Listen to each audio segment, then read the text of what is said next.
Hi all, welcome to our YouTube channel V for Mallu. ഇന്ന് എൻ്റെ ഒരു ഓഫ് ഡേ ആണ്. അപ്പോൾ എനിക്ക് കുറച്ച് സമയമുള്ളതുകൊണ്ട് നമുക്കൊരു ബീഫ് കറി ഉണ്ടാക്കാമെന്നാണ് വിചാരിക്കുന്നത്. അപ്പോൾ ബീഫ് കറി ഉണ്ടാക്കുന്നത് എങ്ങനെയാണെന്ന് നമുക്ക് നോക്കാം. അതിലേക്ക് വേണ്ടിയിട്ട് ഒരു 1.5 കിലോ ബീഫ് ചെറിയ കഷ്ണങ്ങളായിട്ട് കട്ട് ചെയ്ത് വാങ്ങിച്ചിട്ടുണ്ട്. അത് നല്ല കഴുകി വൃത്തിയാക്കി അതിനകത്ത് 1/4 സ്പൂൺ മഞ്ഞൾപ്പൊടി, 1.5 സ്പൂൺ മുളക് പൊടി, ഉപ്പ് ഇത്രയും ഇട്ട് നന്നായിട്ടൊന്ന് തിരുമ്മി വെച്ച് അരമണിക്കൂർ നമുക്ക് ഇത് മാറ്റി വയ്ക്കാം. അടുത്തതായി ഇതിലേക്ക് ആഡ് ചെയ്യേണ്ട ഇൻഗ്രീഡിയൻസ് എന്തൊക്കെയാണെന്ന് നോക്കാം. ഒരു 5 മീഡിയം സൈസ് സവാള, 2 ടൊമാറ്റോ, 2 പൊട്ടറ്റോ, ഇത്രയും സാധനങ്ങളാണ് നമുക്കിതിലേക്ക് വേണ്ടിയിട്ട് ആവശ്യമുള്ളത്. മറ്റെന്തൊക്കെയാണെന്ന് നോക്കാം. അടുത്തതായി ഒരു 6 മുതൽ 8 വരെ വലിയ വെളുത്തുള്ളിയാണ് നമ്മളിവിടെ എടുത്തേക്കുന്നത്. അപ്പോൾ സൈസ് മാറുന്നതിനനുസരിച്ച് എണ്ണം കൂട്ടേണ്ടതാണ്. അടുത്തതായി ഒരു ചെറിയ കഷ്ണം ഇഞ്ചി, 4 മുതൽ 5 വരെ ഏലക്ക, 2 ചെറിയ കഷ്ണം പട്ട. അടുത്തതായി ഗ്രാമ്പുവാണ് വേണ്ടത്, ഒരു 4 ചെറിയ കഷ്ണം ഗ്രാമ്പു. അടുത്തതായി തക്കോലമാണ് വേണ്ടത്, ഒരു 2-2.5 തക്കോലം, 4 പച്ചമുളക്, ഒരു ചെറിയ കഷ്ണം ബേ ലീഫ്. അടുത്തതായിട്ട് നമുക്ക് വേണ്ടത് ആവശ്യത്തിന് കറിവേപ്പില. ഇത്രയും ഇൻഗ്രീഡിയൻസും കൂടി നമുക്ക് വേണം. അടുത്തതായി നമ്മൾ എടുത്തു വച്ചേക്കുന്ന സവാള ചെറിയ കഷ്ണങ്ങളായി കട്ട് ചെയ്തെടുത്തിട്ടുണ്ട്. പച്ചമുളകും അതുപോലെ തന്നെ കട്ട് ചെയ്ത് മാറ്റിയിട്ടുണ്ട്. എടുത്തു വച്ചേക്കുന്ന ടൊമാറ്റോയും പൊട്ടറ്റോയും ചെറിയ കഷ്ണങ്ങളായി കട്ട് ചെയ്തിട്ടുണ്ട്. ഇത് നമ്മൾ ഇഞ്ചി വെളുത്തുള്ളി എടുത്തു വെച്ചത് ചതച്ചെടുത്തതാണ്, പേസ്റ്റ് ആക്കുന്നില്ല. അടുത്തതായി നമ്മൾ എണ്ണ യൂസ് ചെയ്യാതെ ബീഫിൻ്റെ നല്ല ഫാറ്റ് എടുത്ത് ഉരുക്കി അതിലാണ് ഇതെല്ലാം വഴറ്റിയെടുക്കാനായിട്ട് ഉദ്ദേശിക്കുന്നത്. കുക്കർ ഒന്ന് ചൂടായിട്ടുണ്ട്. ഇനി നമുക്ക് അതിലേക്ക് ബീഫിൻ്റെ നല്ല ഫാറ്റ് വേണം എടുക്കാൻ. അത് നമുക്കിതിലേക്ക് ആഡ് ചെയ്ത് കൊടുക്കാം.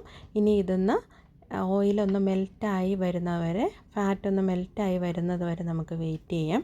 അപ്പം നമുക്ക് കാണാൻ പറ്റും ആ പീസുകളിൽ നിന്നും ചെറുതായിട്ട് ഫാറ്റ് മെൽറ്റായി വരുന്നത്. ഇനി അതിലേക്ക് നമുക്ക് വഴറ്റാനുള്ള ഇൻഗ്രീഡിയൻസ് എല്ലാം ആഡ് ചെയ്ത് കൊടുക്കാം. ഇപ്പം നമ്മൾ കട്ട് ചെയ്ത് വച്ചേക്കുന്ന സവാള ആഡ് ചെയ്ത് കൊടുത്തിട്ടുണ്ട്. കുറച്ചുകൂടെ കഷ്ണങ്ങൾ മെൽറ്റ് ആകാനുണ്ട് ഫാറ്റിൻ്റെ, അത് തന്നെ ആയിക്കോളും പതിയെ. അപ്പോൾ നമുക്കിത് നന്നായിട്ടൊന്ന് മിക്സ് ചെയ്ത് കൊടുക്കാം. ഇനി ഇത് പെട്ടെന്നൊന്ന് വഴറ്റി കിട്ടുന്നതിലേക്ക് വേണ്ടിയിട്ട് നമുക്കിതിനകത്ത് കുറച്ച് ഉപ്പ് കൂടെ ആഡ് ചെയ്ത് കൊടുക്കാം. അപ്പോൾ പെട്ടെന്നൊന്ന് വഴറ്റി കിട്ടും. ഇനി നമുക്കിത് നന്നായിട്ടൊന്ന് മിക്സ് ചെയ്ത് കൊടുക്കാം. ഇപ്പോൾ ഫാറ്റ് നന്നായിട്ട് മെൽറ്റ് ആകുന്നുണ്ട്. നമ്മളിതിനകത്ത് ഒട്ടും തന്നെ ഓയിൽ യൂസ് ചെയ്തിട്ടില്ല. അടുത്തതായി നമ്മൾ ആഡ് ചെയ്ത് കൊടുക്കാൻ പോകുന്നത് നമ്മൾ ക്രഷ് ചെയ്ത് വച്ചേക്കുന്ന ഇഞ്ചി വെളുത്തുള്ളിയുടെ പേസ്റ്റാണ്. അപ്പോൾ അതും കൂടെ ഇട്ട് അതിൻ്റെ പച്ച മണം ഒന്ന് മാറുന്നത് വരെ നല്ലതായിട്ട് ഒന്ന് മിക്സ് ചെയ്ത് കൊടുക്കാം. ഇപ്പോൾ ആ പച്ച മണമൊക്കെ മാറുന്ന ഒരു മണം വരുന്നുണ്ട്. നമുക്ക് അടി കട്ടിയുള്ള കുക്കറാണ് എടുത്തേക്കുന്നത്. ഒത്തിരി ചൂട് കൂടിപ്പോയി കരിഞ്ഞു പോകാതിരിക്കാൻ പ്രത്യേകം സൂക്ഷിക്കണം. അപ്പോൾ ഒരു മീഡിയം ഫ്ലെയിമിലിട്ട് വേണം ചെയ്യാനായിട്ട്. അടുത്ത് നമുക്കിതിന് വേണ്ടിയിട്ടുള്ള പൊടികൾ എന്തൊക്കെയാണെന്ന് നോക്കാം. 1.5 ടേബിൾ സ്പൂൺ മുളക് പൊടി, 2.5 ടേബിൾ സ്പൂൺ മല്ലിപ്പൊടി, 1/2 ടേബിൾ സ്പൂൺ ഗരം മസാല, മഞ്ഞൾപ്പൊടി ഒരു 1/4 ടേബിൾ സ്പൂൺ. അപ്പോൾ ഇത്രയാണ് നമ്മൾ ഇതിനകത്ത് ആഡ് ചെയ്ത് കൊടുക്കുന്നത്. ഇതെല്ലാം കൂടി നമുക്ക് ഇതിനകത്തൊന്ന് ആഡ് ചെയ്ത് കൊടുക്കാം. ഇവിടെ നമ്മൾ കാശ്മീരി ചില്ലിയാണ് എടുത്തേക്കുന്നത്, അതുകൊണ്ട് തന്നെ നല്ലൊരു കളർ ഇതിന് കിട്ടും. ഇനി ഇതിൻ്റെ പച്ചമണം പോകുന്നത് വരെ നന്നായിട്ടൊന്ന് ഇളക്കി കൊടുക്കാം.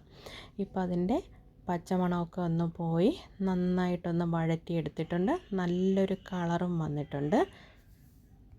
ഇനി നമുക്ക് എടുത്തു വച്ചേക്കുന്ന ടൊമാറ്റോ ഇതിലേക്ക് ആഡ് ചെയ്ത് കൊടുക്കാം. അപ്പോൾ ഇത് പെട്ടെന്നൊന്ന് ഡ്രൈ ആയി പോകാതെ നല്ല ഒരു ഗ്രേവി ടൈപ്പിലേക്ക് നമുക്കിത് കിട്ടും. ഇനി നമുക്ക് ഇതിലേക്ക് ആവശ്യത്തിന് വെള്ളം ഒഴിച്ചു കൊടുത്ത് നന്നായിട്ടൊന്ന് മിക്സ് ചെയ്തെടുക്കാം.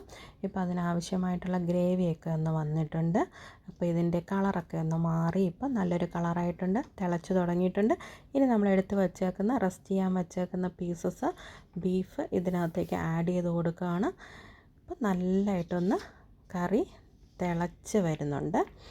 ഇനി ഒരു അരമണിക്കൂർ ഇത് നമുക്ക് കുക്കർ അടയ്ക്കാതെ തുറന്ന് വച്ച് ഒന്ന് വേവിച്ച് എടുക്കാം. ഇപ്പോൾ നമ്മുടെ നല്ലൊരു ടേസ്റ്റി ബീഫ് കറി റെഡി ആയിട്ടുണ്ട്.